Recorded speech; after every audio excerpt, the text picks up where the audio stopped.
A lot of attorneys I talk to are really focused on duplicating themselves, expanding their law firm. They had to make their first important hire. They had to learn how to delegate, right? There's this whole evolution of going from an entrepreneur to a business leader. Welcome back to the Sterling Family Law Show.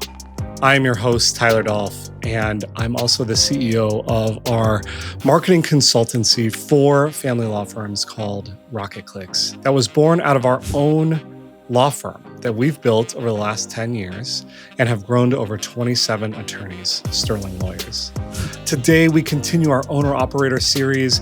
We interview Alex, who is a business and M&A attorney in Cleveland who has multiple businesses. So you may be asking yourself, why is he on the Sterling Family Law Show?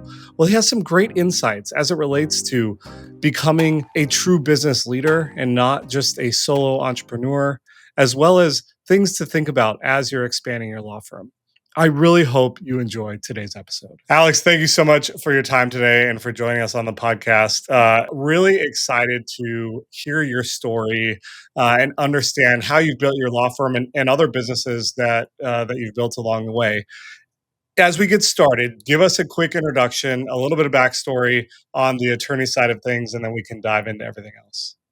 Yeah. So Tyler, thanks for having me. I appreciate it. I'll give you the short chronology of my professional career, but to get there, a few biographical notes. So I'm an immigrant. I wasn't born in this country.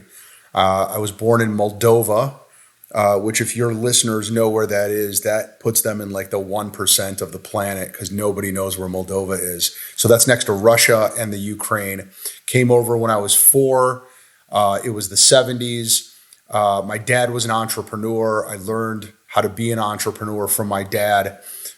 Grew up in Cleveland.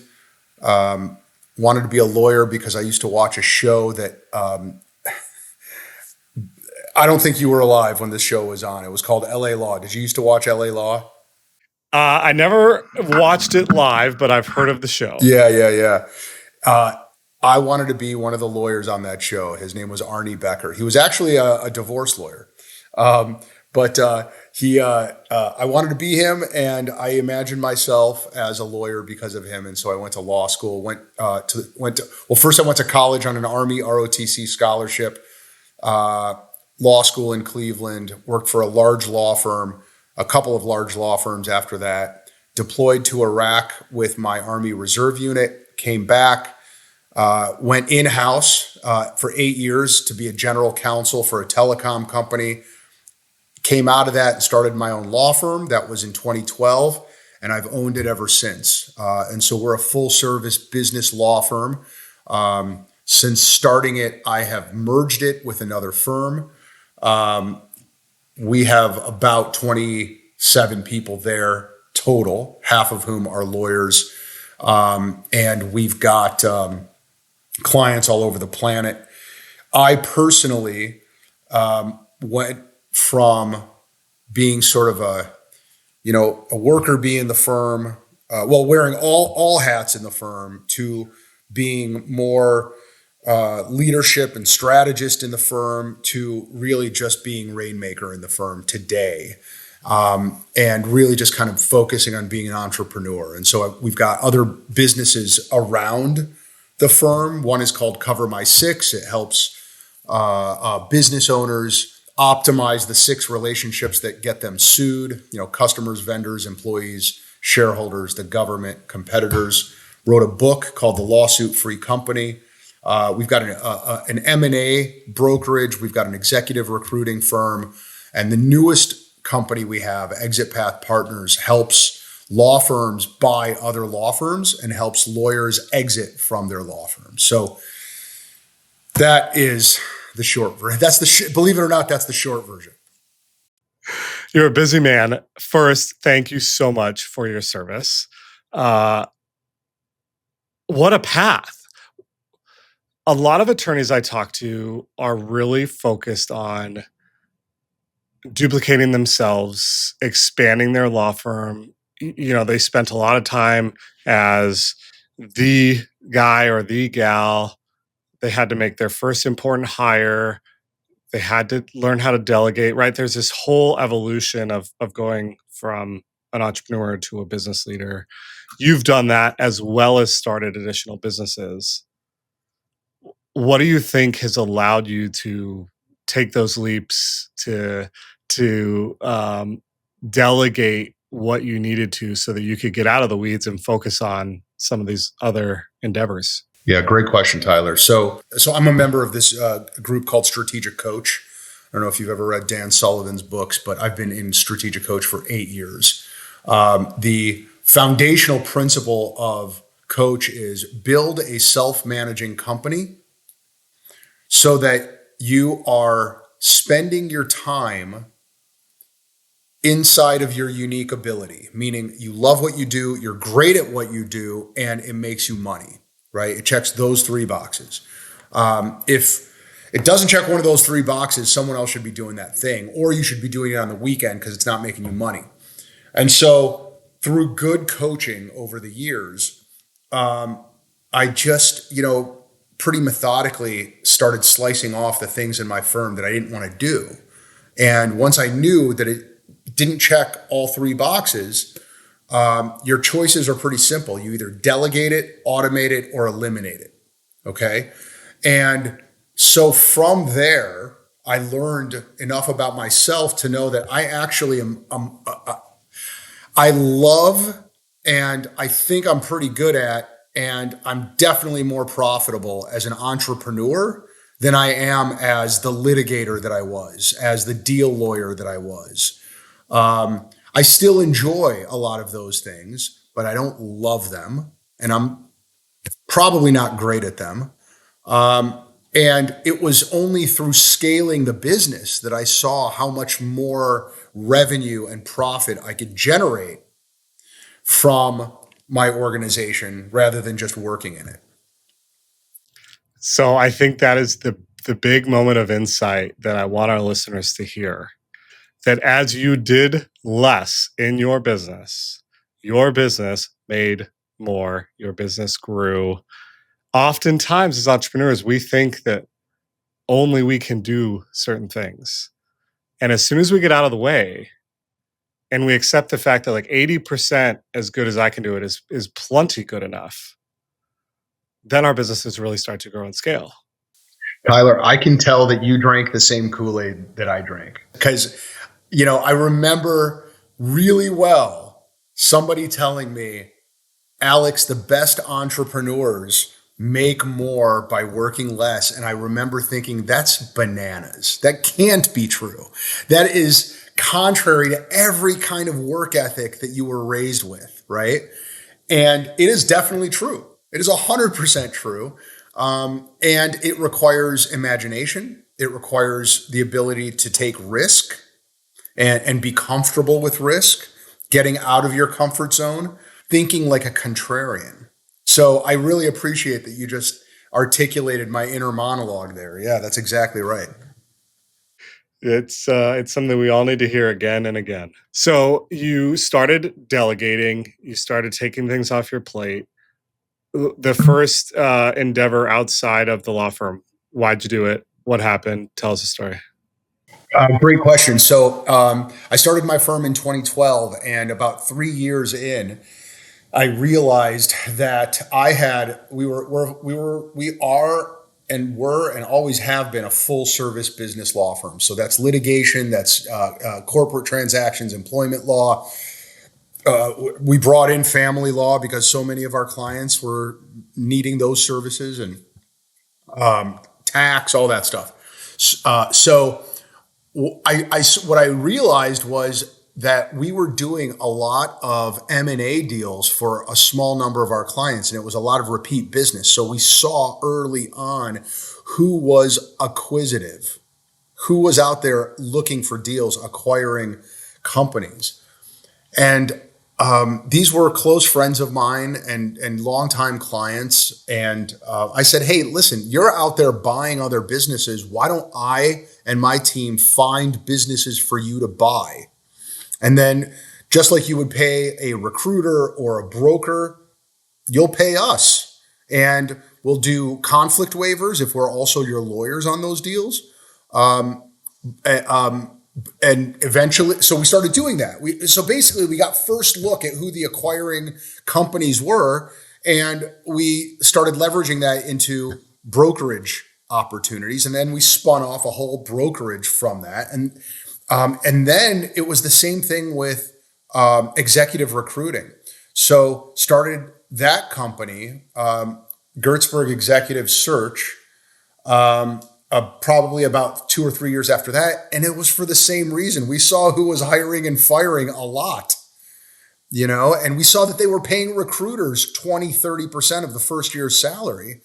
So we said, man, we've got great networks and I've got amazing paralegals. And so much of what recruiters and brokers do is simplified into processes and tactics that can be done by really good paralegals. So from a law firm, we spun off a brokerage and an executive recruiting firm, and then Cover My Six was the next thing. And that really was just kind of like this realization that there's only 6 plaintiffs who can sue a business. So why not just attack your systems in your company and your policies and your employee handbooks and your contracts and just flush out all the stuff that's getting you sued or that's not preventing you from getting sued and optimize those.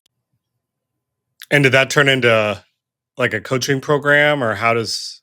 Great question. So we wrote a book called The Lawsuit Free Company, where we taught our clients how to self-implement this system. It turned into a process inside of our law firm. It turned into a subscription service. And we are working on a series of technology-enabled processes and with AI and with other automations to make Cover My Six more scalable than lawyers reviewing contracts for clients and things like that. So yes. So it's, well, and I mean, based on what I know about you, Tyler, and your podcast here, I can share with your entrepreneurial listeners that, those of you that know that you are more than just a lawyer, that you are a strategic thinker, a creative thinker, and an entrepreneur, creating space in your mind and in your day for generating ideas like that and for building out ideas like that into new companies is super important. You got to create that space. If you are, if you're litigating from 9 to 5, you don't have that space 5 days a week, right? You need to be intentional about where you deploy your time and effort and energy.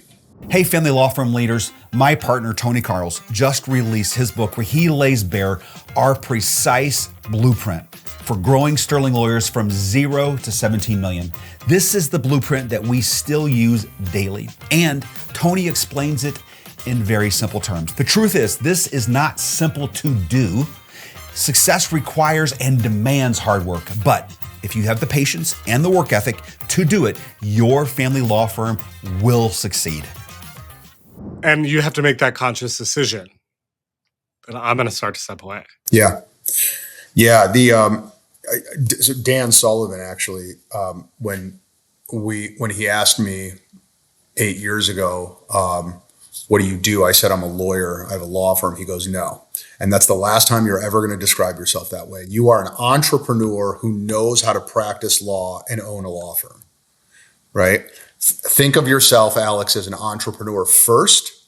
Those other things are skills that you've acquired, but you're an entrepreneur.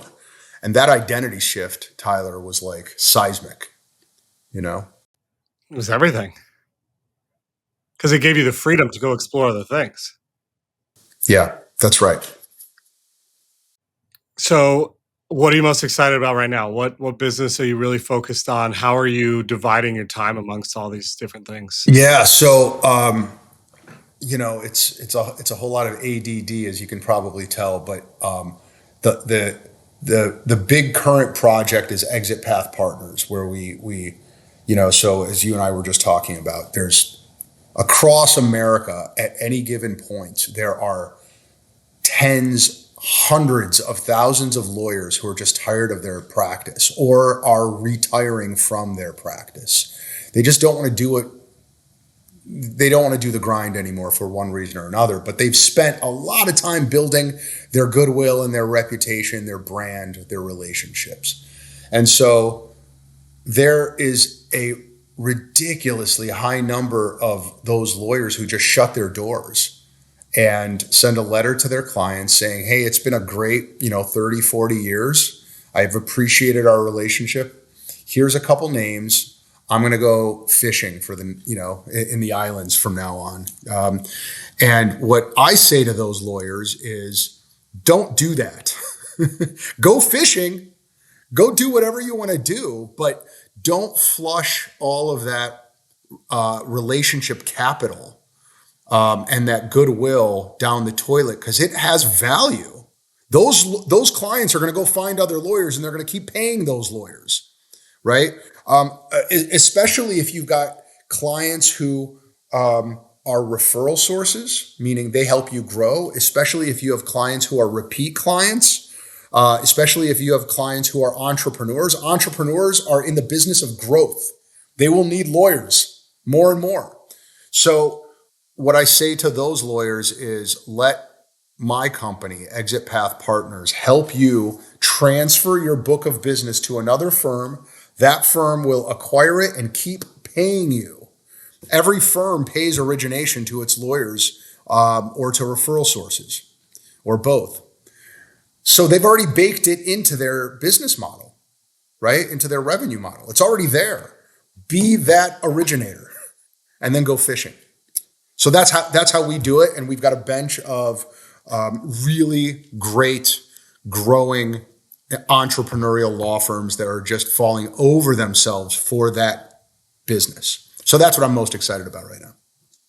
That's great. And are you seeing a transfer or a change of mindset in these law firm owners who are like, oh, actually there is a path to acquisition? Yeah, our most common client is the one who has been a craftsman, right? An artisan, and who has done one thing for 30, 40 years. It could be estate planning, it could be tax, whatever it is, family law. And they have their own practice. They have their own law firm, but they have not monetized expansively. They haven't really been as entrepreneurial as they could have been. They've just been craftsmen. They've been doing their thing really well. And so when the time comes to exit, it's the same thing, right? If you've never bought or sold a law firm before, if you've never merged with a law firm before, this is new and it's intimidating and it's complex and it's stressful. So that is the most common conversation I have and my team has with exiting lawyers. They just don't know what to do or where to start. And so that's why they hire us. Give us as we're kind of finishing up here, what does a taste of that initial conversation sound like, look like? I know a lot of our listeners own and operate a family law firm, for example. What should they be prepared for coming into that initial conversation with Exit Path? Okay, well, here's the process, Tyler, and I know you guys help law firms too, so it may be similar to your process. I don't go anywhere until I understand the person I'm talking to on a cellular level, right? Meaning I ask them 4 questions and we take 90 minutes to get to the answer, okay? Question number 1 is, where are you trying to go? What are you trying to do? What are you trying to be? What does your ideal day look like, right? 1 year from now, 2 years from now, at exit, at transition, right? So I want to know how you want to spend your time, how you want to generate revenue, how you want your relationships to look like, your professional relationships to look like. So paint that picture for me. That is the goal. That's the target. That's the bullseye. The 3 questions after that are dangers, opportunities, strengths. Dangers. What's getting in the way of that vision, right? What are the obstacles? What are your limitations, right? So we list those out. Next, opportunities. Oh, what is out there that can get you there, but that you're not grabbing, that you're not exploiting? Okay. So those are your opportunities. And S is strengths or superpowers. What are you best at? What can you leverage to get to your goal? And once you have those 4 data points, Tyler, then you have, I believe, the algorithm for achieving your goals by eliminating your dangers, exploiting your opportunities, and leveraging your strengths. And so you then build from there a strategy for basically reverse engineering your ideal outcome based on those 3 types of actions. Also, more things I learned from just the best coach I think I've ever had, Dan. He taught me those 4 elements, and I've used them with clients. I've used that of the law firm. I use it with clients of Exit Path. It's just, I use it for myself, right? In December, when I plan my next year, right? Where do I want to be a year from now? What do I want that to look like? And then what are the dangers, opportunities, and strengths that I need to break through to solve for that? It's so powerful. Step 1 in deciding what you want to do, whether it's expand your firm, grow your firm, shrink your firm, sell your firm, is have a vision. Understand what you want. What's your North Star? Why are you doing this in the first place? Yeah.